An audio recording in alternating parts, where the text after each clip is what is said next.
ಶಿವಮೊಗ್ಗ ಜಿಲ್ಲಾ ಸಮಗಾರ ಹಿತರಕ್ಷಣಾ ವೇದಿಕೆ ಮಹಿಳಾ ಘಟಕದ ನೂತನ ಅಧ್ಯಕ್ಷರಾಗಿ ಉಪನ್ಯಾಸಕಿ ಭಾರತಿರವರು ಆಯ್ಕೆ. ಶಿವಮೊಗ್ಗ ನಗರದ ಸರ್ವಜ್ಞ ವೃತ್ತದ ಬಳಿ ರೈಲ್ವೆ ನಿಲ್ದಾಣದ ಎಸ್ಸಿ/ಎಸ್ಟಿ ಸಮುದಾಯ ಭವನದಲ್ಲಿ ಶಿವಮೊಗ್ಗ ಜಿಲ್ಲಾ ಸಮಗಾರರ್ ಹಿತರಕ್ಷಣಾ ವೇದಿಕೆ ಸಭೆ ಜನವರಿ 10, 2026 ಶನಿವಾರ ಬೆಳಗ್ಗೆ ನಡೆಯಿತು. ಮಹಿಳೆಯರು ಅಡುಗೆ ಮನೆಗೆ ಮಾತ್ರ ಸೀಮಿತಗೊಳ್ಳದೆ, ಸಮಾಜದ ಎಲ್ಲಾ ಸಮಾಜಮುಖಿ ಕಾರ್ಯಗಳಲ್ಲಿ ಮುಂದಿರಬೇಕು. ಅವರ ಹಿಂದೆ ಪುರುಷರು ಅವರ ಶ್ರೇಯೋಭಿವೃದ್ಧಿಗೆ ಸಹಕಾರ ನೀಡುವಂತಾಗಬೇಕು. ಆಗ ಮಾತ್ರ ಪುರುಷರು ಮಹಿಳೆಯರಿಗೂ ಸಮಾನ ಸ್ಥಾನಮಾನ ನೀಡುವಂತಾಗುತ್ತದೆ. ಸಮಗಾರ ಸಂಘಟನೆ ಬಲಗೊಳಿಸುವ ದೃಷ್ಟಿಯಿಂದ ಮಹಿಳೆಯರ ಜಿಲ್ಲಾ ಸಮಗಾರರ ಹಿತರಕ್ಷಣಾ ವೇದಿಕೆ ಮಹಿಳಾ ಘಟಕ ರಚನೆಯಾಗಿದ್ದು, ಮಹಿಳಾ ಘಟಕದ ನೂತನ ಅಧ್ಯಕ್ಷರಾಗಿ ಉಪನ್ಯಾಸಕಿ ಭಾರತಿ ದುರ್ಗಪ್ಪ, ಉಪಾಧ್ಯಕ್ಷರು ಕವಿತಾ ಪ್ರಸನ್ನ ಹೊಸಮನೆ, ಕಾರ್ಯದರ್ಶಿ ಗಾಯತ್ರಿ ಶಂಕರ್, ಜಿಲ್ಲಾ ಸಂಚಾಲಕರಾಗಿ ಪುಷ್ಪ ಚನ್ನವೀರಪ್ಪ ಗಾಮನಗಟ್ಟಿ, ರಿಪ್ಪನ್ಪೇಟೆ ದೀಪಾ ನಾಗರಾಜ್ ಹೊನ್ನಾವರ್ಕರ್, ಕವಿತಾ ಸಾಯಿ ಕಿರಣ್ ಬೋರ್ಕರ್, ಭಾರತಿ ಮಂಜುನಾಥ್, ಪಿಳ್ಳಂಗೇರೆ ಉಷಾ ಅಶೋಕಕುಮಾರ್, ಶಾರದಾ ರೇವಣ್ಣಪ್ಪ, ಚಂದ್ರಕಲಾ ಡಾಕಪ್ಪ ಆಯ್ಕೆಯಾದರು. ಈ ಸಂದರ್ಭದಲ್ಲಿ ಅವರಿಗೆ ಶಿವಮೊಗ್ಗ ಜಿಲ್ಲಾ ಸಮಗಾರ ಸಂಘದ ಜಿಲ್ಲಾಧ್ಯಕ್ಷರು ವೆಂಕಟರಮಣ ಹೊನ್ನವರ್ಕರ್, ಜಿಲ್ಲಾ ಸಮಗಾರರ ಹಿತರಕ್ಷಣಾ ವೇದಿಕೆ ಜಿಲ್ಲಾಧ್ಯಕ್ಷರು ಚನ್ನವೀರಪ್ಪ ಗಾಮನಗಟ್ಟಿ, ಕಾರ್ಯದರ್ಶಿ ಗೋವಿಂದ ನಾಯಕ್, ಸಮಗಾರ ಸಂಘದ ಕಾರ್ಯದರ್ಶಿ ಅಶೋಕ್ ಕುಮಾರ್ ಕೆಎಂ, ಖಜಾಂಚಿ ಕೆಂಡಪ್ಪ, ನಿಯೋಜಿತ ಸಹಕಾರ ಸಂಘದ ಅಧ್ಯಕ್ಷರು ಶಿವಾನಂದ ಹೆಚ್ ಹಾಗೂ ಸಮಗಾರ ಸಮಾಜದ ಮುಖಂಡರು ಸಾಗರದ ಈಶ್ವರಪ್ಪ, ರಮೇಶ್ ಚಂದವರ್ಕರ್, ಬಾಬುರಾವ್, ರಿಪ್ಪನ್ಪೇಟೆ ನಾಗರಾಜ್ ಹೊನ್ನಾವರ್ಕರ್, ಪರಶುರಾಮ್, ನಾಗೇಂದ್ರ ಶಿರೂರ್ಕರ್, ಭಾಸ್ಕರ್, ಪ್ರಸನ್ನ ಹೊಸಮನೆ, ಸಾಯಿ ಕಿರಣ್ ಬೋರ್ಕರ್, ಶಂಕರ್ ಹಾಗೂ ಇತರರು ನೂತನ ಮಹಿಳಾ ಘಟಕದ ಪದಾಧಿಕಾರಿಗಳಿಗೆ ಈ ಅಭಿನಂದನೆ ಸಲ್ಲಿಸಿದರು. ಜಿಲ್ಲಾ ಸಮಗಾರ ಸಂಘ ಹಾಗೆಯೇ ಜಿಲ್ಲಾ ಸಮಗಾರ ಪತ್ತಿನ ಸಹಕಾರ ಸಂಘ ಹಾಗೆಯೇ ಜಿಲ್ಲಾ ಸಮಗಾರ ಮಹಿಳಾ ಘಟಕ 3 ಸಂಘಗಳ ಆಶ್ರಯದಲ್ಲಿ ಈ ಕಾರ್ಯಕ್ರಮವನ್ನು ನಾವು ಆಯೋಜಿಸಿದ್ದು, ಈ ಒಂದು ಸಭೆಗೆ ಪ್ರಪ್ರಥಮವಾಗಿ ನಾವು ಈ ಒಂದು ಸಭೆಯ ಅಧ್ಯಕ್ಷತೆಯನ್ನ ಜಿಲ್ಲಾ ಸಂಘದ ಅಧ್ಯಕ್ಷರು ಆದಂತಹ ಶ್ರೀ ವೆಂಕಟರಮಣ ಹೊನ್ನಾವರ್ಕರ್ ಅವರು ಅಧ್ಯಕ್ಷತೆ ವಹಿಸಿಕೊಂಡು ಶಿವಮೊಗ್ಗ ಜಿಲ್ಲಾ ಈ ಘಟಕದ ಅಧ್ಯಕ್ಷರಾದಂತಹ ಚನ್ನವೀರಪ್ಪ ಗಾಮನಗಟ್ಟಿ ಅವರು ಸಭೆಗೆ ಆಸೀನರಾಗಬೇಕಾಗಿ ಕೇಳ್ಕೊಳ್ತಾ ಇದ್ದೇನೆ. ಹಾಗೆಯೇ ಶ್ರೀಯುತ ಶಿವಾನಂದ್ ಹೊನ್ನವರ್ಕರ್ ಅವರು ಈ ಒಂದು ಕೋಆಪರೇಟಿವ್ ಸೊಸೈಟಿಯ ಷೇರುದಾರರ ಪರವಾಗಿ ಸಾಕಷ್ಟು ಓಡಾಡಿ ಕೆಲವೇ ದಿನಗಳಲ್ಲಿ ಅರ್ಧ ಸೆಂಚುರಿಗೂ ಕೂಡ ಹೆಚ್ಚು ಸದಸ್ಯತ್ವವನ್ನು ಮಾಡುವಲ್ಲಿ ಅವರು ಮುಖ್ಯ ಪಾತ್ರಧಾರಿಗಳು. ಅವರು ಕೂಡ ವೇದಿಕೆಗೆ ಆಗಮಿಸಬೇಕಂತ ಕೇಳ್ಕೊಳ್ತಿದ್ದೇವೆ. ಹಾಗೆಯೇ ಹಿರಿಯರು ಅನುಭವಿಗಳು ಆದಂತಹ ಶ್ರೀಯುತ ಗೋವಿಂದ ನಾಯಕ್ ಅವರು ಇವರು ಕೂಡ ವೇದಿಕೆಗೆ ಆಗಮಿಸಬೇಕಾಗಿ ಕೇಳ್ಕೊಳ್ತಿದ್ದೇನೆ ಅಂತ ಹೇಳಿ ಶ್ರೀಮತಿ ಭಾರತಿ ಹಾಗೂ ಶ್ರೀಮತಿ ಪುಷ್ಪ ಅವರಲ್ಲಿ ಕೇಳ್ಕೊಳ್ತಾ ಇದ್ದೇನೆ. ಇವರ ಸ್ವಾಗತದೊಂದಿಗೆ ಕಾರ್ಯಕ್ರಮವನ್ನು ಪ್ರಾರಂಭ ಮಾಡಬೇಕಾಗಿ ಕೇಳ್ಕೊಳ್ತಾ ಇದ್ದೇನೆ.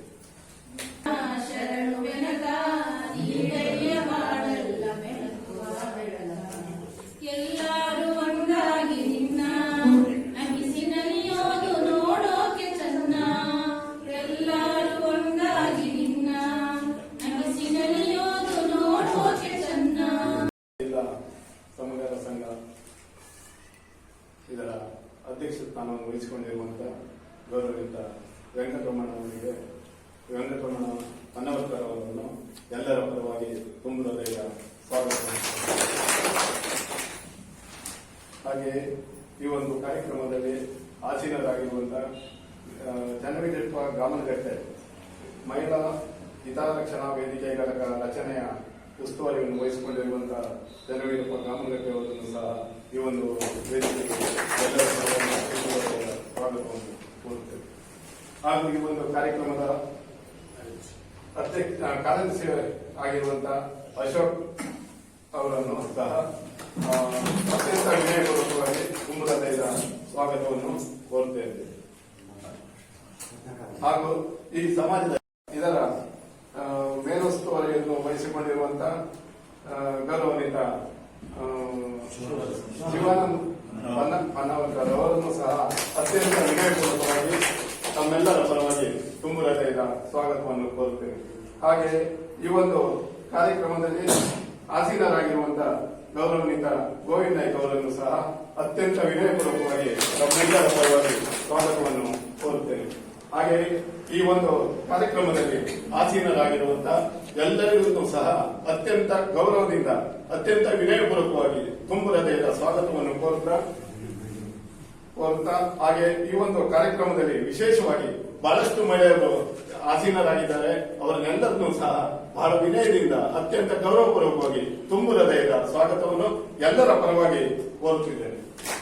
ಹಾಗೆ ಈ ಒಂದು ಕಾರ್ಯಕ್ರಮದಲ್ಲಿ ಪ್ರತ್ಯಕ್ಷ ಹಾಗೂ ಪರೋಕ್ಷವಾಗಿ ಸಹಕಾರ ಮಾಡಿದಂತಹ ಎಲ್ಲರಿಗೂ ಸಹ ಸ್ವಾಗತವನ್ನು ಕೋರುತ್ತಾ ನನ್ನ ಸ್ವಾಗತ ಭಾಷಣ ಮುಗಿಸ್ತೇನೆ. ನಮಸ್ಕಾರ. ಇಂಥವ್ರು ಇದಾರೆ ಅಂತ ಹೇಳ್ಕೊಳಕ್ ಹೆಮ್ಮೆ. ಇಲ್ಲಿ ನಾವು ಅವರು ಇವರು ಅನ್ನೋದಕ್ಕಿಂತ ಆಡು ಮುಟ್ಟಿದ ಸೊಪ್ಪಿಲ್ಲ ಅಂತ ಒಂದು ಮಾತಿದೆ. ಹಾಗೆ ಚನ್ನವೀರಪ್ಪ ಗಾವನಗಟ್ಟಿ ಅವರು ಶಿವಮೊಗ್ಗದಲ್ಲಿ ಹೆಚ್ಚುಕೊಂಡು ಎಲ್ಲಾ ರೀತಿಯಲ್ಲೂ ಇದಾರ. ಅವ್ರು ನಮ್ಮವರೇ ಅನ್ನೋದು ಒಂದು ಸಂತೋಷದ ವಿಚಾರ. ಹಾಗಾಗಿ ಈ ಒಂದು ಸಭೆಯ ಮುಖಕ್ಕೆ ಮುಕುಟ ಇದ್ದ ಹಾಗೆ ಚನ್ನವೀರಪ್ಪ ಗಾವನಗಟ್ಟಿ ಅವರು ಈ ಒಂದು ಇವತ್ತಿನ ಈ ಸಭೆಯ ಒಂದು ಮೂಲ ಉದ್ದೇಶವನ್ನು ಪ್ರಾಸ್ತಾವಿಕವಾಗಿ ಮಾತನಾಡಬೇಕು ಅಂತ ಹೇಳಿ ಅವ್ರನ್ನ ಕೇಳ್ಕೊಳ್ತಾರೆ. ಬಾಂಧವರಿಗೆ ನಮಸ್ಕಾರ ಹೇಳ್ತಾ, ವೇದಿಕೆ ಮೇಲೆ ಆಸೀನರಾಗಿರುವಂತಹ ಶಿವಮೊಗ್ಗ ಜಿಲ್ಲಾ ಸಂಘ ಸಮಾಜದ ಅಧ್ಯಕ್ಷರಾದಂತಹ ಶ್ರೀಯುತ ವೆಂಕಟರಮಣ ಅವರೇ ಹಾಗೂ ಉಪಾಧ್ಯಕ್ಷರಾದಂತಹ ಗೋವಿಂದ ನಾಯ್ಕ ಅವರೇ ಹಾಗೂ ಕಾರ್ಯದರ್ಶಿಯಾದಂತಹ ಅಶೋಕ್ ಕುಮಾರ್ ಅವರೇ ಹಾಗೂ ಹಿರಿಯರಾದಂತಹ ಮಾಸ್ಟರ್ ಆದಂತಹ ರತ್ನಾಕರ್ ಸಾಹೇಬ್ ಅವರೇ, ನಿಯೋಜಿತ ಅಧ್ಯಕ್ಷರಾದಂತಹ ಸಹಕಾರ ಸಂಘದ ಅಧ್ಯಕ್ಷರಾದಂತಹ ಶಿವಾನಂದ ಎಚ್ ಅವರೇ ಹಾಗೂ ಶಿವಮೊಗ್ಗ ಜಿಲ್ಲೆಯಿಂದ ತಾಲೂಕಿಂದ ಬಂದಂತಹ ಸಮಾಜ ಬಾಂಧವರ ಮಹಿಳೆಯರು ಹಾಗೂ ಪುರುಷರಿಗೆ ವಂದಿಸುತ್ತಾ, ಇಂದಿನ ಶತಮಾನದಿಂದಲೂ ನಾವು ಶೋಷಣೆ ಒಳಗಾಗ್ತಾ ಬಂದಿದ್ದೇವೆ. 6-7 ನಮಗೆ ಆರ್ಥಿಕವಾಗಿ ಕಡಿಮೆ ಇದ್ದಾರೆ. ಅವರನ್ನ ಬಲಿಷ್ಠ ಮಾಡಬೇಕು ಅಂತಾನೆ ಶಿವಮೊಗ್ಗ ಜಿಲ್ಲಾ ಸಮಗಾರ ಸಂಘದ ವತಿಯಿಂದ ಹೊಸದ ವೇದಿಕೆಯನ್ನು ಮಾಡ್ಕೊಂಡ್ವಿ. ಶಿವಮೊಗ್ಗ ಜಿಲ್ಲಾ ಸಮಗಾರರ ಹಿತರಕ್ಷಣಾ ವೇದಿಕೆ ಅನ್ನೋದು ಮಾಡ್ಕೊಂಡ್ವಿ. 2 ವರ್ಷ ಯಶಸ್ವಿಯಾಗಿ ಕಾರ್ಯಾಚರಣೆಯಾಗಿ ಮಾಡ್ತಾ ಬಂದಿದೆ. 2 ವರ್ಷ ಅದ್ರ ಕಾರ್ಯ ಉದ್ದೇಶಗಳೇನಂದ್ರೆ, ಯಾರು ಸಮಗಾರ ನ್ಯೂನತೆಯಲ್ಲಿದ್ದಾನೋ ಅವನನ್ನ ಮೇಲೇರಿಸಬೇಕು. ಶಿವಮೊಗ್ಗ ಜಿಲ್ಲಾ ಸಮಗಾರರ ಹಿತರಕ್ಷಣಾ ವೇದಿಕೆ ಅನ್ನೋದು ಅವರನ್ನ ಮೇಲೇರಿಸಬೇಕು ಅನ್ನೋ ಉದ್ದೇಶಕ್ಕೋಸ್ಕರ ಅವನ ಆರ್ಥಿಕವಾಗಿ ಕಡಿಮೆ ಇತ್ತಂದ್ರೆ ಎಲ್ಲ ಬ್ಯಾಂಕ್ ಎಲ್ಲ ಸಾಲ ಕೊಟ್ಟು ಡಾಕ್ಯುಮೆಂಟ್ಸ್ ಕೊಟ್ಟು ಕೊಡಲ್ಲ ಅವರು. ಹಾಗಾಗಿ ಅವರಿಗೆ 2% ಆಗಿ ಆರ್ಥಿಕ ಸವಲತ್ತುಗಳನ್ನು ಕೊಡ್ತಾ ಇದೀವಿ. ಮತ್ತೆ ಎಮರ್ಜೆನ್ಸಿ ಬೇಕಾದ್ರೆ ಫಂಡ್ ಸಿಸ್ಟಮ್ ಅಲ್ಲಿ ₹5 ಲೆಕ್ಕಾಚಾರದಲ್ಲಿ ಕೊಡ್ತಾ ಇದೀವಿ. ಹಾಗಾಗಿ ಅದು ಲಿಮಿಟ್ ಏನಿದೆ ಅಂದ್ರೆ ಮಿನಿಮಮ್ 10, ಮ್ಯಾಕ್ಸಿಮಮ್ 20. ಮಿನಿಮಮ್ 10, ಮ್ಯಾಕ್ಸಿಮಮ್ 20 ಇರೋದ್ರಿಂದ ಜಾಸ್ತಿ ಜನ ಸೇರಿಸ್ಕೊಳಕ್ ಆಗ್ತಿಲ್ಲ. ಹಾಗಾಗಿ ನಮ್ಮ ಅವರೆಲ್ಲರೂ ತಗೊಂಡೋಗಿ ಬೃಹತ್ ಮಟ್ಟದಲ್ಲಿ ನಮ್ಮ ಸಂಘ ಸಮಾಧಾನ ಕುಗ್ರಾಮದಲ್ಲಿರುವ ಒಂದು ಮಹಿಳೆಯಾಗಲಿ ಒಂದು ಪುರುಷರಾಗಲಿ ಯಾವುದೇ ರೀತಿಯ ಆರ್ಥಿಕ ಸಬಲೀಕರಣ ಆಗಬಾರದು. ಅವರನ್ನೆಲ್ಲಾ ಯೋಜನೆಗಳಿಗೂ ನಾವು ರೊಕ್ಕ ಕಟ್ಟಿ ನಿಂತಿದ್ದೇವೆ. ಅವರಿಗೆಲ್ಲ ಬಲಪಡಿಸಲಿಕ್ಕೋಸ್ಕರ ನಾವು ಹೊರಡಿದ್ವಿ. ಆಗಲೇ ನಮ್ಮ ಹತ್ರ ಫಂಡ್ ಸುಧಾ ಇದೆ. ಸರಿನಾ?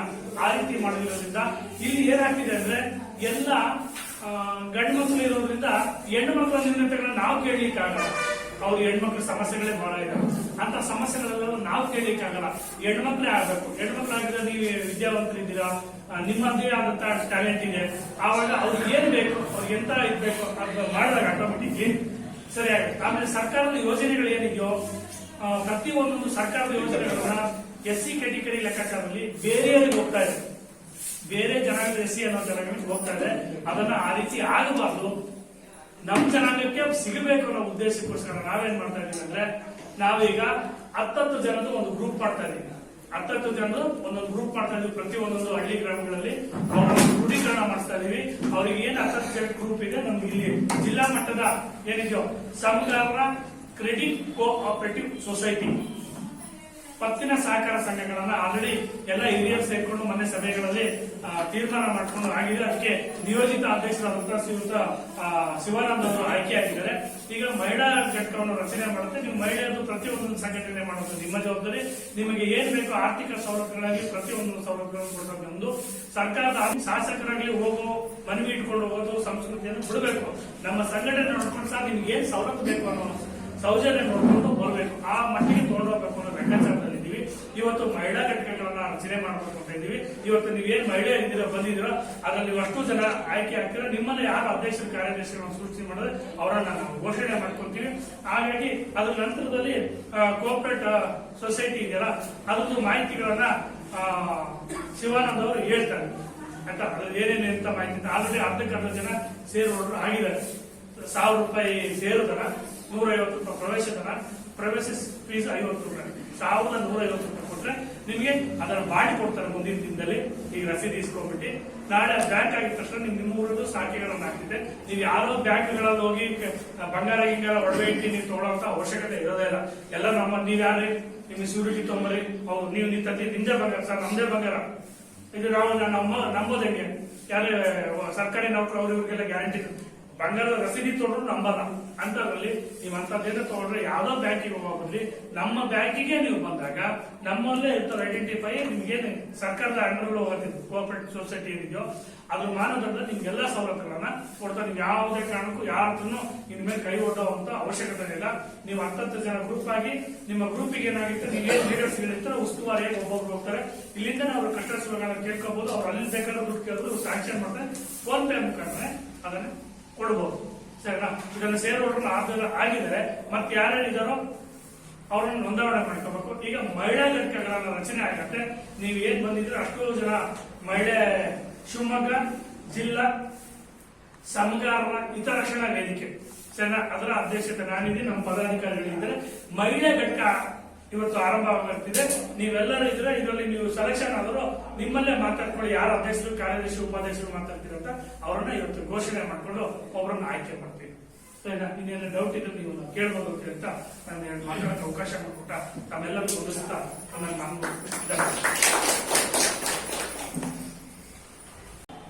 ಕಾಲೇಜ್ 2 ಸಲ ಪ್ರಿನ್ಸಿಪಾಲ್ ಪೋಸ್ಟ್ ಬಂದು ಬಟ್ ನಾನು ಹೋಗಿಲ್ಲ. ಅದಕ್ಕೆ ನನ್ನ ವೈಯಕ್ತಿಕ ನನ್ನ ಹೃದಯ ಬೇರೆ ತರ ಮಿಡಿಯುತ್ತೆ. ಯಾಕಂದ್ರೆ ನಾನು ಮಹಿಳಾ ಕಾಲೇಜಲ್ಲಿ ವರ್ಕ್ ಮಾಡ್ತಾ ಇದ್ದೀನಿ, ನಾನು ಕೂಡ ಮಾಡಿ. ಹಾಗಾಗಿ ಖಂಡಿತ ಬರೋಣ ಅಂತ ಹೇಳಿ ಕಾರ್ಯಕ್ರಮಕ್ಕೆ ಕಾಲೇಜಿಗೆ ಬಂದ್ಬಿಟ್ಟು ನೀವು ಇಷ್ಟೆಲ್ಲ ಏನೋ ಆಯೋಜನೆ ಎಲ್ಲ ಮಾಡಿದ್ದು ತುಂಬಾ ಸಂತೋಷದ ವಿಷಯ. ಆಕ್ಚುಲ್ ಆಗಿ ಇದು ಬಹಳ ಬೇಗ ಮಹಿಳಾ ಘಟಕ ಆಗ್ಬೇಕಿತ್ತೋ ಏನೋ, ಸ್ವಲ್ಪ ತಡವಾಗಿ ಆಗ್ತಾ ಇದೆ. ಆದ್ರೆ ತಡವಾಗಾದ್ರೂ ಅಡವಾಗ್ಲಿ ಅಂತ ಹೇಳಿ, ತಡವಾಗುಂಡ್ರು ಅಡವಾಗುಂಡು ಅಂತ ಹೇಳಿ ಗಾದೆ ಇದೆಯಲ್ಲ, ಹಾಗೆ ತಡವಾಗಿ ಆದ್ರೂ ಕೂಡ ಚೆನ್ನಾಗಾಗ್ಲಿ ಅಂತ ಹೇಳಿ ನಾನು ಹಾರೈಕೆ ಮಾಡ್ತೇನೆ. ಮೊದಲನೇದಾಗಿ ಗಾಮಗಟ್ಟಿಯವರು ನಮ್ಮ ಕಾಲೇಜ್ ಪಕ್ಕದಲ್ಲೇ ಅವ್ರದ್ದೊಂದು ಅಂಗಡಿ ಇದೆ, ಯಾವಾಗ್ಲೂ ಕ್ಲೋಸ್ ಆಗಿರುತ್ತೆ. ನಾನು ಯಾವಾಗ ಹೇಳ್ತೀನಿ ಯಾವಾಗ್ಲೂ ಓಪನ್ ಮಾಡ್ತೀರಾ ನೀವು ಅಂತ. ಆಕ್ಚುಲ್ ಆಗಿ ಪಾಪ ಅವರು ಈ ತರ ಎಲ್ಲ ಕಾರ್ಯಕ್ರಮದಲ್ಲಿ ಹಮ್ಮಿಕೊಂಡಿರೋದ್ರಿಂದ ಅದನ್ನ ಓಪನ್ ಮಾಡ್ತಾ ಇಲ್ಲ ಅಂತ ಹೇಳಿ ನನ್ಗೆ ಆಮೇಲೆ ಗೊತ್ತಾಯ್ತು. ವಿಷಯನ ವಿನಿಮಯ ಮಾಡ್ಕೊಂಡ್ವಿ. ಈಗ ಏನಾಗತ್ತೆ ಅಂತ ಅಂದ್ರೆ ಮಹಿಳೆಯರು ಅಂದ ತಕ್ಷಣನೇ, ನಾನು 4 ಮಾತಾಡೋದು ಬಿಟ್ಟು 10 ಮಾತು ಆಡ್ಬೋದು. ಇವಾಗ ಮಹಿಳೆಯರು ಅಂದ ತಕ್ಷಣನೇ ನಾವೆಲ್ಲ ಅನ್ಕೊಂಡಿದ್ದೇವೆ ಅಡಿಗೆ ಮನೆಯ ಹುಡುಗಿ ಅಂತ. ಅಡಿಗೆ ಮನೇಲಿರ್ಬೇಕು, ಮನೇಲಿರ್ಬೇಕು, ಮನೆ ಕೆಲಸ ಮಾಡ್ಬೇಕು, ಆಮೇಲೆ ಅವಳು ಬೇಕಾದ್ರೆ ನೌಕರಿಗೆ ಹೋಗಿ ಬರ್ಲಿ ಪರವಾಗಿಲ್ಲ ಅನ್ನುವಂತ ಆಲೋಚನೆ ನಮ್ಮಲ್ಲಿ ಇದೆ. ಆದ್ರೆ ಇತ್ತೀಚಿನ ದಿನಗಳಲ್ಲಿ ಏನಾಗ್ತಾ ಇದೆ ಅಂತಂದ್ರೆ ಮಹಿಳೆಯರು ಒಳಗೆ ಮತ್ತು ಹೊರಗೆ ಎರಡೂ ಕಡೆಯಲ್ಲಿ ದುಡಿಯುವ ಒಂದು ಯಂತ್ರವಾಗಿ ದುಡಿಯುವ. ಈಗ ಕುದ್ಮೂಲ್ ರಂಗರಾವ್ ಅವರನ್ನ ನೀವು ಖಂಡಿತ ನೆನ್ಪು ಮಾಡ್ಕೋಬೇಕು. ಅವರನ್ನ ನೆನ್ಪು ಮಾಡ್ಕೊಂಡಿಲ್ಲ, ಅದ ವಿಷಾದ. ನಿಜ ಹೇಳ್ಬೇಕಂದ್ರೆ ಒಬ್ಬ ಬ್ರಾಹ್ಮಣ ವ್ಯಕ್ತಿ ಅಂತ, ದಕ್ಷಿಣ ಕನ್ನಡ ಜಿಲ್ಲೆಯವರು, ಬ್ರಾಹ್ಮಣ ಸಾರಸ್ವತ ಕುಟುಂಬದಲ್ಲಿ ಹುಟ್ಟಿ ಸಿಕ್ಕಾಪಟ್ಟೆ ಆಸ್ತಿ ಇರುವಂತ ಮನುಷ್ಯ ಭಾರತ ದೇಶದ ಆಗಿನ ಕಾಲದ ಜಾತಿ ವ್ಯವಸ್ಥೆಯ ಯಾವುದೇ ತೊಂದರೆಗಳಿಗೆ ಯಾರು ಸ್ಪಂದಿಸಿರಲ್ಲ. ಆದ್ರೆ 1890ನೇ ಇಸ್ವಿಯಲ್ಲಿ ಅವರು ಸ್ಪಂದಿಸಿದ್ದಾರೆ. ಬ್ರಾಹ್ಮಣ ಸಮಾಜದಲ್ಲಿ ಹುಟ್ಟಿದಂತಹ ಆ ವ್ಯಕ್ತಿ ಮೊದಲು ಮಾಡಿದ ಕೆಲಸನೇ ದಲಿತರಿಗೆ ವಿದ್ಯಾಭ್ಯಾಸ ಬೇಕು ಅಂತ. ಯಾಕಂದ್ರೆ ನಮ್ಮನ್ನ ಶೋಷಣೆಯಿಂದ ತಪ್ಪಿಸ್ಬೇಕು ಅಂದ್ರೆ ನಾವು ಮೊದಲು ವಿದ್ಯೆ ಕಲಿಬೇಕು.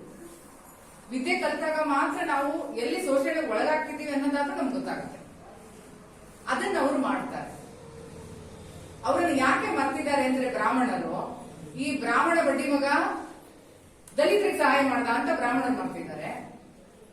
ದಲಿತರು ನಾವ್ಯಾಕೆ ಬರ್ತಿದೀವಿ ಅಂದ್ರೆ ಅವ್ನು ಬ್ರಾಹ್ಮಣ ಆಗಿದ್ದ ಅವನನ್ನೇನ್ ನೆನ್ಪು ಮಾಡ್ಕೊಳ್ಳೋದು ಅಂತ. ಸತ್ಯವಾಗ್ಲೂ ಹೇಳ್ತೇನೆ, ಬಾಬಾ ಸಾಹೇಬ್ ಅಂಬೇಡ್ಕರ್ ಹುಟ್ಟೋದಕ್ಕಿಂತ ಬಹಳ ಪೂರ್ವದಲ್ಲಿ ಕುದ್ಮೂಲ್ ರಂಗರಾವ್ ಅವರು ನಮ್ಮ ಸಮಾಜಕ್ಕಾಗಿ, ನಮ್ಮ ಸಮಾಜ ಅಂದ್ರೆ ನಮ್ಮ ಸಮಗಾರ ಮಾತ್ರ ಮಾತಾಡ್ತಾ ಇಲ್ಲ, ನಾನು ಅಕ್ಕ ಮಹಾದೇವಿ ತರ ತುಂಬಾ ದೊಡ್ಡದಾಗಿ ಯೋಚನೆ ಮಾಡ್ತೀನಿ, ಚಿಕ್ಕದಾಗಿ ಸತ್ಯವಾಗ್ಲೂ ಯೋಚನೆ ಮಾಡೋದು. ಎಲ್ಲಾ ರೀತಿಯ ಶೋಷಣೆಗೆ ಒಳಗಾದ ದಲಿತರನ್ನ ಕುರಿತು ಅವರು ಯೋಚನೆ ಮಾಡ್ತಾರೆ. ಹಾಗೆ ಯೋಚನೆ ಮಾಡೋದ್ರಿಂದ ಈಗ ನಾವು ಸಮಗಾರ ಅಂತ ಅಥವಾ ಇನ್ನೊಂದಂತ ಮತ್ತೊಂದಂತ ಸಂಘ ಕಟ್ಕೊತಾ ಇದ್ದೀವಿ.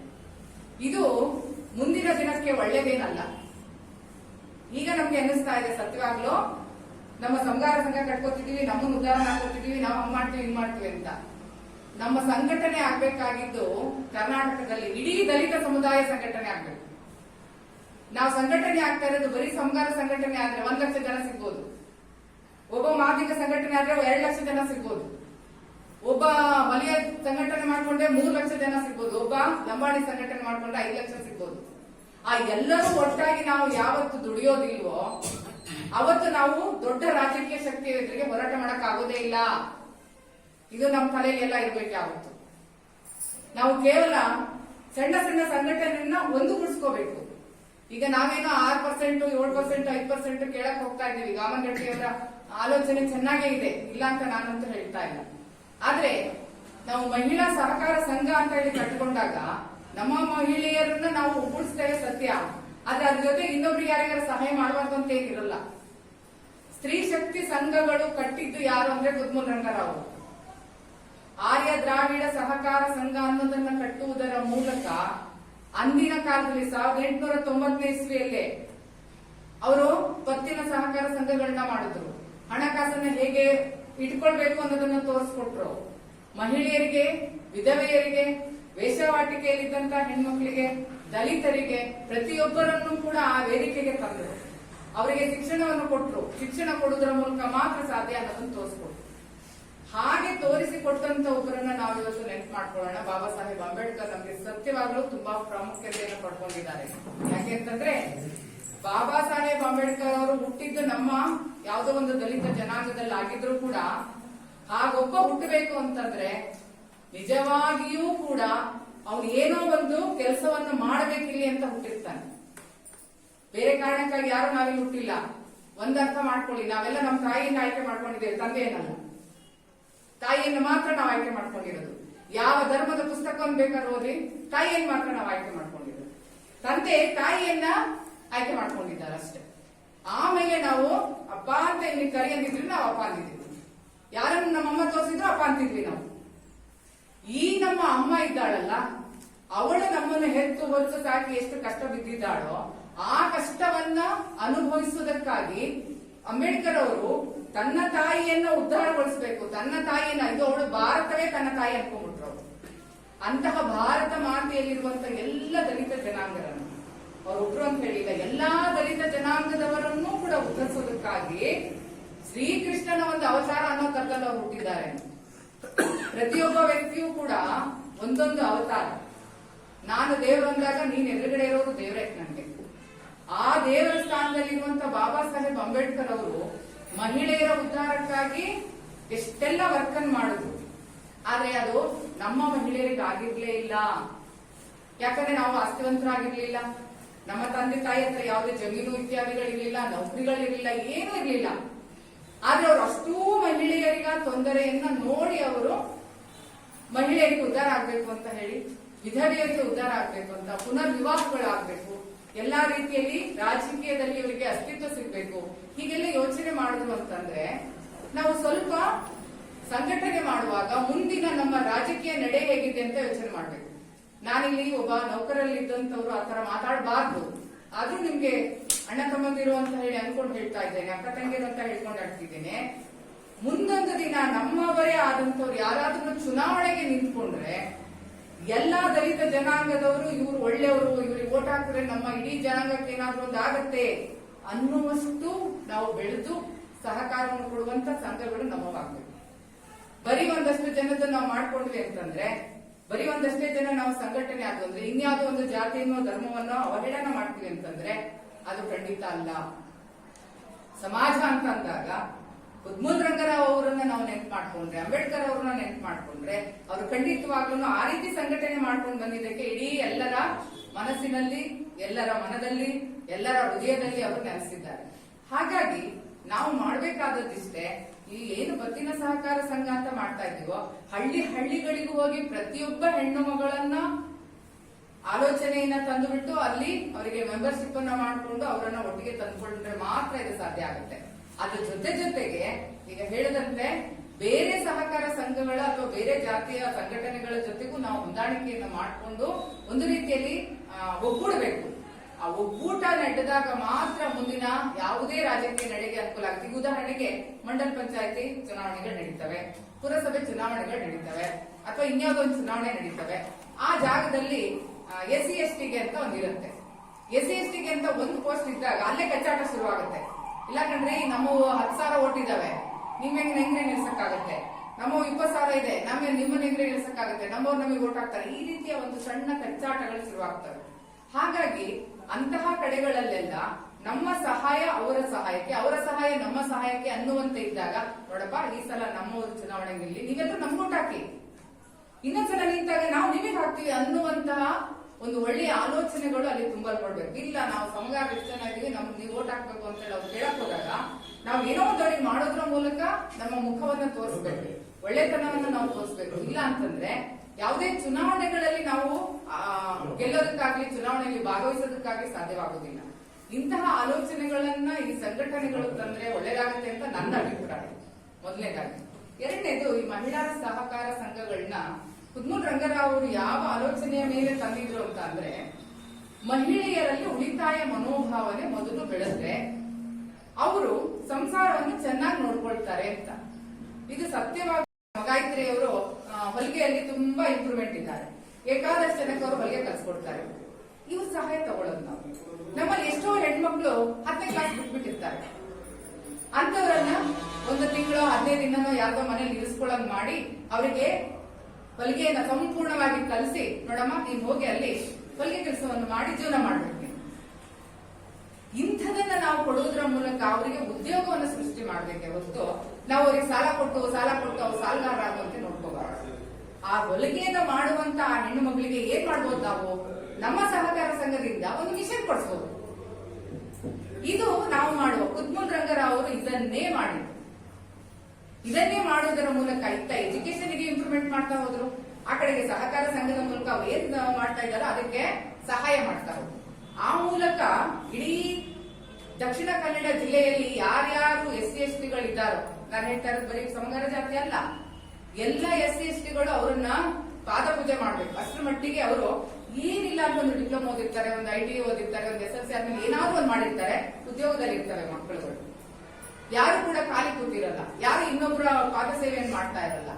ಇದು ನಮ್ಮ ಈ ಶಿವಮೊಗ್ಗ ಜಿಲ್ಲೆಯಲ್ಲಿ, ಚಿಕ್ಕಮಗಳೂರು ಜಿಲ್ಲೆಯಲ್ಲಿ ಇಲ್ಲೆಲ್ಲ ಆಗ್ತಾ ಇಲ್ಲ. ಮಕ್ಕಳುಗಳು ಏನ್ ಮಾಡ್ತಾರೆ, ತೋಟ ಅಂತಂದ್ರೆ ನನ್ಗೆ ಗೊತ್ತಿರೋ ಒಂದು ಫ್ಯಾಮಿಲಿ, ನಾನು ಆ ಹುಡುಗಿ ಮುರಾರ್ಜಿ ಶಾಲೆಯಲ್ಲಿ ಓದ್ತಾ ಇದ್ಲು. PUC ಶಿವಮೊಗ್ಗ ಬಂದು ಸೇರಿದಾಗ ನಾನು ಹಿಂದಿಲ್ಲದಂತ ರಿಕ್ವೆಸ್ಟ್ ಮಾಡ್ಕೊಂಡೆ, ನೋಡಪ್ಪ ನೀನು ಊರಿಂದ ಓಡಾಡ್ಕೊಂಡು ಬಂದು ಇಲ್ಲಿ ಓದಿ ಖಂಡಿತವಾಗ್ಲೂ ನೀನು ಪಾಸ್ ಮಾಡಕ್ಕಾಗಲ್ಲ, ನೀನು ಹಾಸ್ಟೆಲ್ ಅಲ್ಲಿ ಇರು, ನಮಗಾಗಿನೇ ಹಾಸ್ಟೆಲ್ ತೆರೆದಿದ್ದಾರೆ, ಅಥವಾ ನನ್ನ ಮನೆಯಲ್ಲೇ ಇರು, ಇಲ್ಲಿಂದ ಓದು, ನೀನು ಹೋಗಿ ಇಲ್ಲಿ ನನ್ನ ಮಕ್ಕಳು ಇದ್ದಾರೆ ಅವ್ರ ಜೊತೆ ನೀನು ಓದ್ಕೋ ಅಂತ ರಿಕ್ವೆಸ್ಟ್ ಮಾಡ್ಕೊಂಡೆ. ಇಲ್ಲ ನಾನು ಮನೆಯಿಂದಾನೇ ಓಡಾಡ್ತೇನೆ, ನಾನು 10 ವರ್ಷ ಹಾಸ್ಟೆಲ್ ಇದ್ದೀನಿ, ನನ್ಗೆ ಇದಾಗಲ್ಲ ಅಂತ. ನೋಡಿ, ನಮ್ಮ ಮಕ್ಕಳನ್ನ ನಾವು ಹೇಗ್ ಬೆಳೆಸ್ತಾ ಇದೀವಿ ಅಂದ್ರೆ, 10 ವರ್ಷ ನೀನ್ ಹಾಸ್ಟೆಲ್ ಇದೆ, ಈಗ ಮನೆಗೆ ಬಂದಿರುವಂತ ನಾವು ಬೆಳೆಸಬಾರ್ದು. ಇನ್ನು 2 ವರ್ಷ ತಾನೆ, 4 ವರ್ಷ ತಾನೆ, ನೀನ್ ಇದ್ದು ಬಿಡು, ನಿನ್ ಜೀವನ ನೀನ್ ಕಂಡ್ಕೋತೀಯ ಅನ್ನೋದನ್ನ ನಾವು ಕಲಿಸ್ಬೇಕಾಗಿದೆ. ಅದು ನಮ್ಮನೆ ಹೋಗ್ಬೇಕಾಗಿದ್ದು ಕೆಳ ಅಂತ. ಅದು ಕಲಿಸಿಲ್ಲ ಅಂದ್ರೆ ಅವ್ರು 2 ವರ್ಷ ಆದ್ಮೇಲೆ ಅವ್ರು ಫೇಲ್ ಆದ್ದು, ಈಗ ಮನೆಗೆ ಕುತ್ಕೊಂಡಿದ್ದಾರೆ. ಹುಡುಗ ಬರ್ತಾನೆ, ಇಷ್ಟೇ ಓದಿರೋದ, ಉದ್ಯೋಗ ಇರೋ ಹುಡುಗ ಬೇಕಾ ಅಂತಾನೆ ಹೋಗ್ತಾರೆ. ಅದಕ್ಕಾಗಿ ನಾವು ಸಮಾವೇಶ ಮಾಡೋದಲ್ಲ, ಅದಕ್ಕೆ ಬದಲಾಗಿ ಆ ಹುಡುಗಿಯನ್ನ ಸೆಕೆಂಡ್ PUC ಕಟ್ಟು, ಇನ್ನೊಂದೇನೋ ಮಾಡು, ನರ್ಸಿಂಗ್ ಮಾಡು, ಏನೋ ಒಂದು ಮಾಡು, ಉದ್ಯೋಗ ಸೇರಿದಾಗ ಹುಡುಗ ಹುಡ್ಕೊಂಡು ಬರ್ತಾನೆ ತಾನೆ. ಅಯ್ಯೋ ಉದ್ಯೋಗದಲ್ಲಿ ಇದ್ದಾಳೆ ಅಂತ ಮದುವೆ ಆಗುವ ಸಂಖ್ಯೆನೇ ಜಾಸ್ತಿ ಇದೆ ಇವಾಗ. ಯಾಕಂದ್ರೆ ಇಬ್ರು ದುಡಿಲಿಲ್ಲದ್ರೆ ಮನೆ ಬೆಳಗಲ್ಲ ಅಂತ ಪರಿಸ್ಥಿತಿಯಲ್ಲಿ ನಾವಿದ್ದೇವೆ ಈಗಿನ ಕಾಲದಲ್ಲಿ. ಅಷ್ಟೇ, ಎಲ್ಲ ರೇಟ್ ಜಾಸ್ತಿ ಆಗಿದೆ. ಹಾಗಾಗಿ ಮಹಿಳಾ ಸಹಕಾರ ಸಂಘ ಅಂತ ನೀವು ತೆರೆದ್ರೆ ಈ ರೀತಿಯ ಕೆಳ ಹಂತಕ್ಕೆ ಹೋಗುವಂತಿದ್ರೆ ಅದು ಸಕ್ಸಸ್ಫುಲ್ ಆಗುತ್ತೆ ಅನ್ನೋದು ನನ್ನ ಮೊದಲನೆಯ ಇಂಟೆನ್ಷನ್ ಮತ್ತು ಕೊನೆಯ ಇಂಟೆನ್ಷನ್. ಇಷ್ಟು ಮಾತಾಡೋದಕ್ಕೆ ನನಗೆ ಅವಕಾಶ ಕೊಟ್ಟ ನಿಮ್ಮೆಲ್ಲರಿಗೂ ಕೂಡ ಧನ್ಯವಾದಗಳು. ಇದು ಘಟಕ ಇಲ್ಲ. ಇದರಲ್ಲಿ ನಾನು ನಿಮ್ಗೊಂದು ಕೇಳಕ್ ಬಯಸ್ತೇನೆ.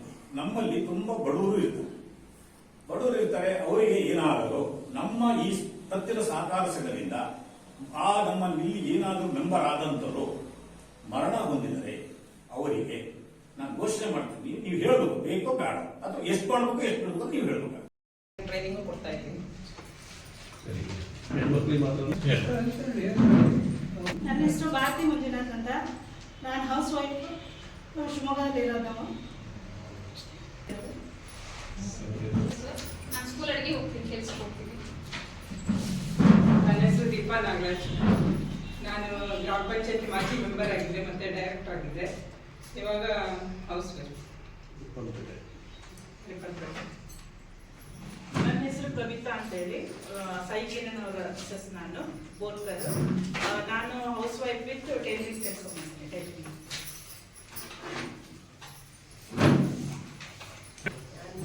ಚಂದ್ರಕಲಾ ಟಾಕಪ್ಪ. ನಾನು ಶಾರದಾ ಅಂತ ಹೇಳಿ, ರೇವಣ್ಣ ಮಲೆ. ನಾವು ಒಂದು ಶುರು ಮಾಡ್ತೀವಿ, ಚೆನ್ನಾಗಿ ಕಂಟಿನ್ಯೂ ಮಾಡಲ್ಲ. ಏನೋ ಕಾರಣಗಳು ನಿಂತೋಗಿರುತ್ತೆ, ಅವೆಲ್ಲ ಗೊತ್ತಿಲ್ಲ. ಈ ವಿಷಯದಲ್ಲಿ ನಾವು ಬೇಡ. ಅದಕ್ಕೇನು ಸಹಾಯ ಬೇಕು, ನೀವು ಕೂಡ ಮುಂದೆ ಒಂದು ಲಿಸ್ಟ್ ಮಾಡಿಕೊಂಡು ಸಂಘದ ಮೀಟಿಂಗ್ ಮಾಡಿದಾಗ ಎಲ್ಲರಿಗೂ ಹೇಳಿ ಯಾರು ಏನಾಗುತ್ತೆ ಸಹಾಯ. ಅದು ಬಿಟ್ರೆ ಇದು ಡಾಟಾ ಬೇಸ್ ಮಾಡಿ ಅಂತ ಅವ್ರಿಗೆ ನಾವು ಹೇಳಿದ್ದೆ. ಹೇಳಿದ್ರು ನಮ್ಮವ್ರ ಹತ್ರ ನಾವು ಹೋದ್ರೆ ಅವ್ರನ್ನ ಬೆಳೆಸಬಹುದು ಅಷ್ಟೇ. ಆದ್ರೆ ನಮ್ಮವ್ರು ಯಾರು ಅನ್ನೋದು ಗೊತ್ತಿರೋದು, ಡಾಟಾ ಬೇಸ್ ರೆಡಿ ಮಾಡಿದ್ರೆ ಅವ್ರ ಹತ್ರ ನಾವು ಹೋಗಿ ಸಹಾಯ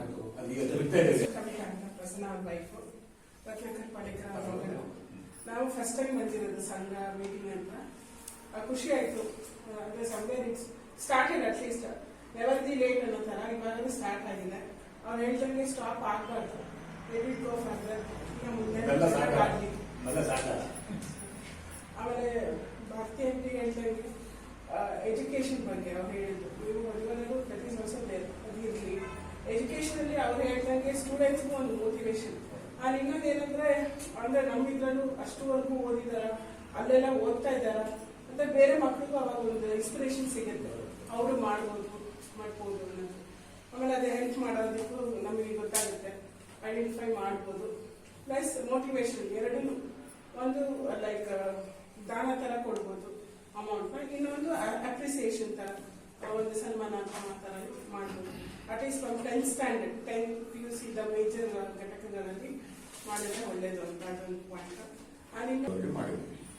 ಶಿವಾನಂದ ಹೊನ್ನಾವರ್ಕರ್ ಅವರು ಬಹಳ ವರ್ಷ ಆಗಿದ್ದಾರೆ. ಅವರು ಕೆಲವೇ ದಿನಗಳಲ್ಲಿ ನಮ್ಮನ್ನೆಲ್ಲ ಸೇರಿಸಿಕೊಂಡು ಎಲ್ಲಾ ಮನೆಗಳ ಸುತ್ತಕೊಂಡು ಇವತ್ತೇ ಒಂದು 50 ದಿನಗಳನ್ನು ಮಾಡಿದ್ದಾರೆ. ಇದ್ರ ಜೊತೆಗೆ ನಮ್ಮ ಕೊಯ್ನಾಯಕ್ ಅವರು ಜೊತೆಗೆ ನಾವು ಕೂಡ ನಮ್ಮೆಲ್ಲರಿಗಿಂತ ಹೆಚ್ಚಾಗಿ ನಮಗೆ ಮತ್ತೆ ನೀವೆಲ್ಲರೂ ಸಹಕಾರ ಕೊಟ್ಟಿದ್ದೀವಿ. ಇವತ್ತು ಬಂದಿರಂತ ಮುಖ್ಯ ಉದ್ದೇಶ ಏನಪ್ಪಾ ಅಂದ್ರೆ, ಒಂದು ಸಮಗಾರ ಪತ್ತಿನ ಸಹಕಾರ ಸಂಘವನ್ನು ನಿರ್ಮಾಣ ಮಾಡೋದು, ಹಾಗೂ ಮಹಿಳೆ ಸಂಘಟನೆಯನ್ನು ಮಾಡಬೇಕಂತ ಹೇಳಿ ತೀರ್ಮಾನ ಮಾಡಿ ಇವತ್ತು ನಾವು ಕಾರ್ಯಕ್ರಮನ ಹಮ್ಮಿಕೊಂಡಿದ್ದೀವಿ. ಇವತ್ತು 2 ಸುಮಾರು ಜನ ಈಗ ಈ ವಿಚಾರವಾಗಿ ಮಾತಾಡೋದು. ಇದರಲ್ಲಿ ಬಹಳಷ್ಟು ಜನ ಬಹಳ ಸೊಗಸಾಗಿ ಬಹಳ ಚೆನ್ನಾಗಿ ಮಾತಾಡೋದು. ಭಾರತೀಯ ಉಪನ್ಯಾಸಕರು ಅವರು ಬೇರೆ ಯಾರೂ ಅಲ್ಲ, ಅವಳು ನಮ್ಮ ನಾರ್ತಿ. ಅದಕ್ಕೆ ನನಗೆ ಹೆಮ್ಮೆ ಇದೆ. ತುಂಬಾ ಚೆನ್ನಾಗಿ ಕೆಲವಾರು ವಿಚಾರಗಳನ್ನು ಹೇಳಿದ್ದಾರೆ. ಹಾಗೆ ಕವಿತಾ ಪಾಲೇಕರ್ ಅವರು ಕೂಡ ಚೆನ್ನಾಗಿ ಮಾತಾಡಿದ್ದಾರೆ. ಇನ್ನೂ ಕೆಲವರೆಲ್ಲ ವಿಚಾರಗಳು ಹೇಳಿದ್ದಾರೆ. ನನ್ನ ವಿಚಾರ ಏನಪ್ಪಾ ಅಂದ್ರೆ, ಈ ಸಂಘಟನೆ ನನಗೆ ಏನು ಮಾಡ್ತಾ ಇದ್ದೀವಿ, ಯಾವುದು ಈ ಸಮಗಾರ ಸುತ್ತಿನ ಸಹಕಾರ ಸಂಘ ಮಾಡ್ತಾ ಹೊರಟಿರಬೇಕಾದ್ರೆ ಇದು ಬಹಳ ಮುಖ್ಯವಾಗಿ ನಾವು ಸರಿಯಾದ ರೀತಿಯಲ್ಲಿ ಮಾಡಬೇಕಾಗುತ್ತೆ. ಇದಕ್ಕೆ ನಾವು ಮೊದಲೇ ಏನ್ ತಿಳ್ಕೊಂಡಿದ್ರೆ, ಇದಕ್ಕೆ 20 ಜನ, ಒಂದು 20 ಜನ ಸರಿಯಾದ ಮಧ್ಯೆ ಮನಸ್ಸು ಆಗಿರಬೇಕು. ಇದನ್ನ ಸರಿಯಾದ ರೀತಿಯಲ್ಲಿ ಬೆಳೆಸಬೇಕು. ಇದು ಬೆಳೆಸರಿಂದ ನಮ್ಮ ಸಂಘಕ್ಕೆ, ಅಂದ್ರೆ ನಮ್ಮ ಜಾತಿಯವರಿಗೆ ತುಂಬಾ ಅನುಕೂಲ ಆಗುತ್ತೆ ಅನ್ನೋ ದೃಷ್ಟಿಯಿಂದ ನಾವು ಇದನ್ನ ಪ್ರಾರಂಭ ಮಾಡಿದ್ವಿ. ಇದಕ್ಕೆಲ್ಲ ನಿಮ್ಮ ಸಹಕಾರದಲ್ಲಿ ಏನು ಮಾಡಕ್ಕಾಗಲ್ಲ, ಪ್ರತಿಯೊಬ್ಬರ ಸಹಕಾರವೇ ಬೇಕು. ನಮ್ಮಲ್ಲಿ ಸಹಕಾರ ನಾವು ಸಂಘಟನೆ ಮಾಡ್ತಾ ಹೋಗ್ತಾ ಇದ್ದೀವಿ. ಇದರಲ್ಲಿ ಬಹಳಷ್ಟು ನಾನು ತೊಂದರೆಯನ್ನು ತಗೊಂಡಿದ್ವಿ. ಯಾಕೆಂದ್ರೆ ನಾವು ಹಿಂದೆ ಈ ಸಂಘನ 2009 ನಾವು ಮಾಡಿದ್ವಿ. ಅವಾಗ ರತ್ನಾಕರ್ ಪಾಲಕನ ಅಧ್ಯಕ್ಷರಾಗಿ ನಾವು ಉಪಾಧ್ಯಕ್ಷರಾಗಿ ಮಾಡಿದ್ವಿ. ಅಲ್ಲಿ ಅದನ್ನ ಮಧ್ಯದಲ್ಲೇ ನಿಂತು ಹೋದ್ರು. ಕೊನೆಗೆ ಮತ್ತೆ ಅದನ್ನು ಪ್ರಾರಂಭ ಮಾಡಬೇಕಂತ ತೀರ್ಮಾನ ಮಾಡಿ ನಾವೇ ಶಿವಮೊಗ್ಗದಲ್ಲಿ ಒಂದು 13 ಜನ ಸೇರ್ಕೊಂಡು ದುಡ್ಡು ಹಾಕಿ ಮತ್ತೆ ಇದನ್ನ ಹೊಸದಾಗಿ ಮತ್ತೆ ಇನ್ನೊಂದು ಸಂಘಟನೆ ಮಾಡ್ತಾ ಇದ್ದೀವಿ. ಈ ಸಂಘಟನೆ ಉದ್ದೇಶ ಏನಪ್ಪಾ ಅಂತಂದ್ರೆ, ನಾವು ಹೇಗಾರ ಮಾಡಿ ಈ ಶಿವಮೊಗ್ಗ ಜಿಲ್ಲೆಯಲ್ಲಿ ಪ್ರತಿಯೊಬ್ಬರ ಮನೆಗೂ ಹೋಗ್ಬಿಟ್ಟು ಸಂಘಟನೆ ಮಾಡಬೇಕು. ಸಂಘಟನೆ ಯಾಕೆ ಈಗ ಈ ಸಂಘಟನೆ ಮಾಡೋ ಉದ್ದೇಶ ಚೆನ್ನಾಗಿದೆ. ಈಗ ನಾವೀಗ ಸಹಕಾರ ಸಂಘಟನೆ ಪ್ರತಿ ಮಾಡಿದ್ರಿಂದ ನಾವೀಗ ಪ್ರತಿ ಮನೆಗೂ ಹೋಗ್ಬೋದು. ಈಗ ನಾವು ಏನ್ ತೀರ್ಮಾನ ಮಾಡಿದ್ದೀವಿ ನಮ್ಮ ಇವರು, ಈಗ ನಾವು ಇಲ್ಲಿಂದ ಹೇಗೆ ಹೋಗ್ಬೇಕು. ಈಗ ಶಿವಮೊಗ್ಗ ಫಸ್ಟ್ ಆಗಿದೆ, ಶಿವಮೊಗ್ಗ ನಂತರ ರಿಪ್ಪನ್ಪೇಟೆ, ಅಂದಾಸರ, ಮತ್ತೆ ಕೆಲವು ನೌಟೂರು ಅಂತೆಲ್ಲ ಇದ್ದಾವೆ. ಆ ನಂತರ ಸಾಗರ, ಆ ನಂತರ ಶಿಕಾರಿಪುರ, ಸೊರಬ, ಹೀಗೆ ಎಲ್ಲಾ ಕಡೆ ಸುತ್ತ ಹೋಗ್ಬಿಟ್ಟು ಈ ಸಮಗಾರ ಸುತ್ತಿನ ಸಂಘನ ಬೆಳೆಸಬೇಕು ಅಂತ ಹೊರಟಿದ್ವಿ. ಇದು ಸರಿಯಾದವಾಗಿ ನಾವು ಪ್ರಾಮಾಣಿಕವಾಗಿ ಮಾಡಬೇಕಾಗ್ತದೆ. ಯಾಕಂದ್ರೆ ಇದು ಕೆಲವರು ಹೇಳಿದ ಹಾಗೆ ಇದು ಹಣಕಾಸಿನ ವ್ಯವಹಾರ, ಇದು ಎಲ್ಲೂ ಯಾರಿಗೂ ಮೋಸ ಆಗಬಾರ್ದು.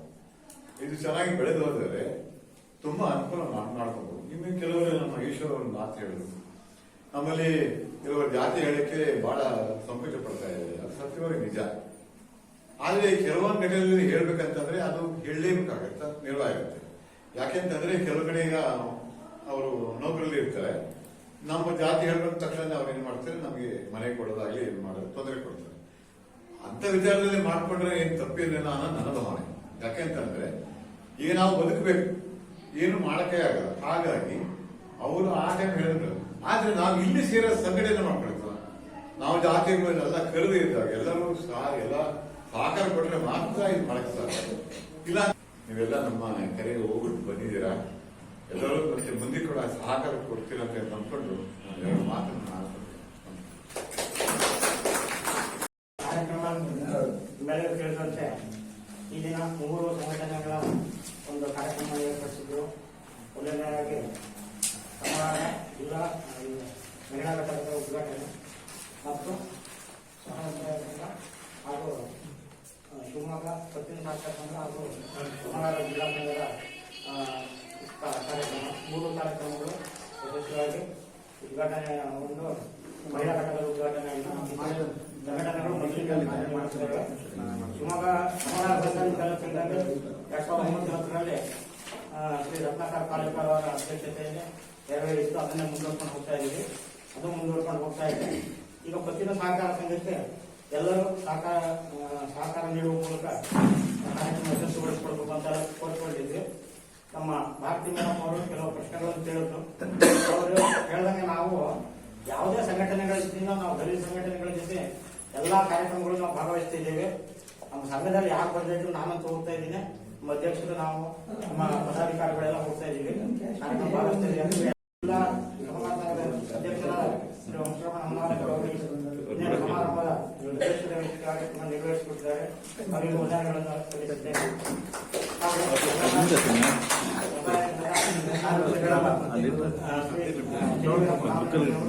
ಕಾರ್ಯಕ್ರಮವನ್ನು ನಡೆಸಿಕೊಟ್ಟಿದ್ದಾರೆ. ಅವರಿಗೂ ಧನ್ಯವಾದಗಳು. ಹಾಗೂ ಮುಖ್ಯ ಪ್ರವಾಸಕರಾಗಿ ಆಯ್ಕೆಯಾಗಿರುವ ಶ್ರೀ ಶಿವಾನಂದ ಹೊನ್ನಾರ್ಕರ್ ಅವರಿಗೂ ಸಹ ವಂದನೆಗಳನ್ನು ಅರ್ಪಿಸುತ್ತೇನೆ. ಹಾಗೂ ಗೋವಿಂದನಾಥ್ ಅವರು ಉಪಾಧ್ಯಕ್ಷರು, ಅವರಿಗೂ ಸಹ ವಂದನೆಗಳನ್ನು ಅರ್ಪಿಸುತ್ತೇನೆ. ಅವರು ಎಲ್ಲ ಪಾರ್ಟಿಯ ವಿದ್ಯಾರ್ಥಿಗಳು ಅವರಿಗೂ ವಂದನೆಗಳನ್ನು ಅರ್ಪಿಸುತ್ತೇನೆ. ಅವರು ನಮ್ಮ ಸಮಾಜದ ಹಿರಿಯರು, ರತ್ನಾಕರ್ ಚಂದ್ರ ಅವರಿಗೂ ಹಾಗೂ ಇಲ್ಲಿನ ಅಧ್ಯಕ್ಷರಾಗಿ ಮಹಿಳಾ ಘಟಕದ ಅಧ್ಯಕ್ಷರಾಗಿ ಆಯ್ಕೆಯಾಗಿರುವ ಭಾರತಿ ಮೇಡಮ್ ಅವರಿಗೂ ಕವಿತಾ ಅವರಿಗೂ ವಂದನೆಗಳನ್ನು ಸಲ್ಲಿಸುತ್ತೇನೆ. ಹಾಗೂ ಗಾಯತ್ರಿ ಮೇಡಮ್ ಅವರಿಗೂ ವಂದನೆಗಳನ್ನು ಸಲ್ಲಿಸುತ್ತೇನೆ. ಹಾಗೂ ನಮ್ಮ ಸಮಾಜದ ಎಲ್ಲ ಹಿರಿಯರು ಅಥವಾ ಹಿತೈಷಿಗಳು, ಬಂಧುಗಳು ಎಲ್ಲರೂ ಆಗಮಿಸಿದ್ದೇವೆ. ಮಹಿಳಾ ಘಟಕದ ಪದಾಧಿಕಾರಿಗಳು ಆಗಮಿಸಿದ್ದೇವೆ. ಎಲ್ಲರಿಗೂ ಭಾಸ್ಕರ್ ನಾಯಕರು ಎಲ್ಲರ ಸಹ ಹೆಸರನ್ನ ಎಲ್ಲರೂ ಒಬ್ಬರದೇ ಹೇಳಲ್ಲ. ನಾನು ಎಲ್ಲರಿಗೂ ಧನ್ಯವಾದಗಳು ಹಾಗೂ ವಂದನೆಗಳನ್ನು ಅರ್ಪಿಸ್ತಾ ನಾನು ಕಾರ್ಯಕ್ರಮವನ್ನು ಯಶಸ್ವಿಗೊಳಿಸಿಕೊಟ್ಟಿದ್ದಾರೆ. ಮತ್ತೊಮ್ಮೆ ಎಲ್ಲರಿಗೂ ಧನ್ಯವಾದಗಳು.